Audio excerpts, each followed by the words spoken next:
De plus en plus de dérives sont observées dans la société camerounaise et partout ailleurs. Des personnes qui urinent dans les repas, celles qui violentent leurs partenaires, sans oublier les manipulateurs qui sèment le chaos au sein des familles. Des actes assimilés à de la sorcellerie, mais qui en réalité cachent des sociopathes. Le sociopathe, c'est celui-là qui ne se soucie pas des conséquences des actes qu'il pose sur les autres. C'est-à-dire, c'est comme si les autres n'existaient même pas pour lui. Il est indifférent, il ne tient pas compte des réactions des autres. Il n'est pas très pour les normes sociales, il n'est pas très pour les droits et les lois, il n'est pas très pour la considération de l'autre.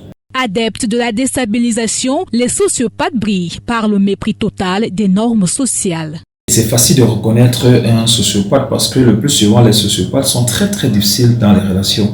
C'est facile pour lui de mettre un thème à une relation sans avoir eu des signes précurseurs. Bon, il peut facilement quitter un emploi, il peut facilement déménager, il peut facilement se sentir ne plus s'intéresser aux autres.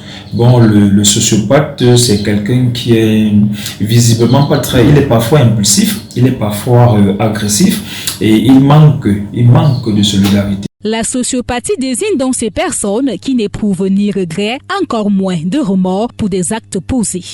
On peut vivre avec elles, on les connaît bien. Et parfois, s'il faut contrarier les personnes qui sont sociopathes, c'est mieux de le faire en public. Il ne faut pas le faire quand vous êtes seulement à deux. Parce que le fait, si vous êtes seulement à deux, la personne sera violente vis-à-vis, le sociopathe sera violent vis-à-vis de vous. Toutefois, les mesures d'accompagnement sont préconisées. Il faut une prise en charge sérieuse parce que ça va dépendre du niveau de gravité de la sociopathie.